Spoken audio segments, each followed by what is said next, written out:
Salut à tous, c'est JB et aujourd'hui, on est dans le futur. Pour certains, le futur, ce sont les voitures volantes. Pour d'autres, dont moi, le futur, c'est l'automatisation de la société ou l'automatisation de petits produits du quotidien que l'on déteste utiliser et que s'ils étaient automatisés, tels des robots, ça nous faciliterait la vie. Typiquement un produit que tout le monde déteste utiliser, à mon sens, l'aspirateur. Il y en a qui ont de la chance et qui ont des personnes qui font ça directement chez eux, donc le ménage, l'aspirateur et autres. D'autres qui font ça eux-mêmes. Avec un aspirateur, ça te fait mal au dos, c'est pas intéressant à faire, ça fait du bruit, brrr, tout ce qu'on n'aime pas. Et il existe des robots qui permettent de faire ça. Et là vous allez me dire, mec, pourquoi tu parles d'un robot aspirateur sur ta chaîne YouTube ? C'est quoi le rapport avec la high-tech ? Tous les amis, étant donné que ce robot aspirateur, le 360 Eye ou 360 yeux en bon vieux français, qui est ici, c'est de la high-tech pur et dur. Rapidement au déballage de ce robot, on retrouvera donc le robot logiquement à l'intérieur ainsi qu'une base de recharge que vous venez brancher sur le côté. Alors ne mettez pas ça sous le lit parce que ça servira à rien, mettez-le dans un endroit assez espacé, comme ça directement le robot vient se charger en induction, lié à l'high-tech. Ce robot va venir se connecter d'une part à votre téléphone, lié à l'high-tech, et d'autre part au Wi-Fi, lié à l'high-tech. C'est-à-dire que sur votre smartphone, Android ou iOS, App Store ou Play Store, vous téléchargez l'application Dyson Link, et puis directement vous venez connecter donc votre smartphone au Wi-Fi de la pièce, de la maison, de l'endroit dans lequel vous êtes. Vous venez connecter votre smartphone au robot via un petit code, et puis après, par triangulation, les trois seront connectés ensemble. Ce robot qui, je pense, vous l'avez vu de par son nom ou de par son design, embarque une caméra. Alors non, vous n'allez pas pouvoir filmer vos vidéos YouTube avec ce robot, vous allez, à l'inverse, pouvoir cartographier votre maison pour que le robot puisse s'en souvenir et savoir où il est passé et où il n'est pas passé. Et ça, c'est la folie. C'est-à-dire qu'avec sa caméra, vous le posez dans une pièce, si les portes sont ouvertes, il va se dire alors là il y a 50 mètres carrés, là-bas il y a 30 mètres carrés, donc je vais faire ça d'abord par carré, puis après je vais aller là-bas, puis je vais revenir là. Et ce qui est bien, c'est que comme il va cartographier tout ça, il va savoir là où il est passé et là où il n'est pas passé. Du coup, il va faire son petit ménage dans son coin, puis il va aller dans l'autre pièce, puis il va revenir dans la pièce principale, et il s'est dit je suis déjà passé là-bas, je ne vais pas y repasser, par contre je suis pas passé là, je vais y passer. Et truc encore plus intuitif et super cool, c'est que si votre robot est en plein nettoyage, il fait sa vie tranquille, pépère les abricots, mais qu'il n'a plus de batterie, il va revenir à sa station de charge, se charger tout seul, et dès qu'il sera chargé, repartira là où il s'était arrêté. Si c'est pas beau ça. Et tout ça, ça va donc pouvoir se commander avec quoi ?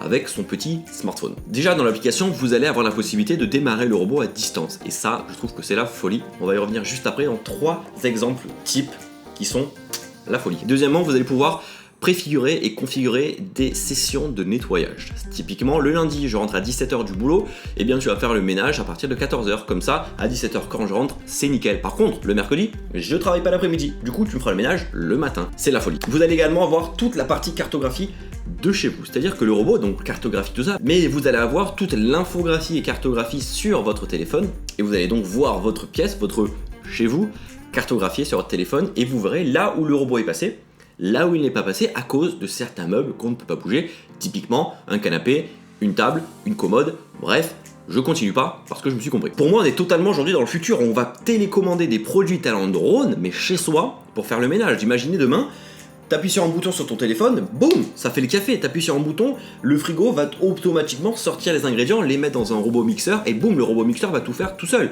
C'est la folie, le futur est là. Là. Du coup, 3 exemples de folie de l'utilisation de ce robot. Premier exemple, c'est l'été, t'es à la piscine, tu vas faire un truc de fou parce que tu te dis on est dans le futur. Eh bien, sur ton téléphone, t'es en train de bronzer, et là, qu'est-ce que tu fais ? Tu lances le robot à distance, et chez toi, il sort de sa base, il va faire son aspirateur. Pas la folie ça ? Deuxième exemple, le lendemain d'une soirée. Oh, combien de fois ça vous est arrivé de dire oh non, j'ai la gueule de bois, j'ai pas envie de faire le ménage, il faut que je passe l'aspirateur, c'est dégueulasse, alors que là, t'es avachi dans ton canapé en train de décuver, t'as juste à appuyer sur un bouton de ton téléphone et automatiquement, l'aspirateur va tout faire tout seul. C'est pas la folie ça ? Troisième cas de figure, et j'ai gardé le meilleur pour la fin, tu as loué ton appart ou ta maison en Airbnb. Tu sais que les locataires viennent de partir. Ton robot est chez toi. Toi, t'es à Madrid. Qu'est-ce que tu fais ? Tu vas dans l'application sur ton téléphone, tu appuies sur marche, et le robot va tout faire, comme ça dès que tu rentreras chez toi, ce sera nickel. Si c'est pas le futur ça, mais bien entendu, il y a quand même quelques points négatifs sur ce type de robot parce que ça ne peut pas remplacer l'homme, ça c'est clair, net et précis, mais quand même. Premier point, on l'a vu, le robot il est rond, il est pas très épais, du coup il peut passer vraiment sous les lits. Par contre, les angles à 90 degrés, parce que de base une maison c'est un carré, ou un rectangle, c'est selon, ça ne peut pas les prendre. De ce fait, il faudra que tu repasses après avec une petite balayette pour balayer les fameux angles à 90 degrés. Deuxième petit point qui m'a un peu intrigué, c'est la base. C'est-à-dire que quand le robot vient de se charger tout seul, ça se fait bien. Par contre, si c'est toi qui viens le charger directement dessus, il faut bien faire en sorte que les picots à induction soient bien sûr les picots à induction, parce qu'il n'y a pas d'aimants qui peuvent coller les deux. Donc ça, il faut juste faire gaffe. Troisième chose à noter, c'est que chez vous, ne laissez pas des câbles, des lacets, des télécommandes, des trépieds, des lampes, n'importe quoi par terre, parce que ça va venir s'emmêler dans les chenilles du robot, qui lui permettent donc de monter les petites surfaces, telles des tapis ou des petits surélevages de carreaux. Donc là, il faut faire gaffe de ce côté-là. Donc je sais que moi, de mon côté, ici, dans cette pièce, j'ai des trépieds, j'ai des lampes, j'ai de tout partout, du coup c'est pas la folie. Donc il faut que je déplace dans une autre pièce tout ce matériel pour que le robot puisse faire son petit kiff tout seul. Après il y a deux cas de figure, soit chez toi c'est en showroom Ikea, t'as rien par terre, t'as rien sur les tables, c'est la folie. Soit chez toi c'est Bagdad, et du coup c'est pas trop pour toi. Autre point, si ta maison est faite qu'avec des escaliers, genre chaque pièce a des escaliers, c'est pas non plus la folie parce que ce robot ne s'appelle pas R2D2, il a pas des petites fusées pour voler de pièce en pièce.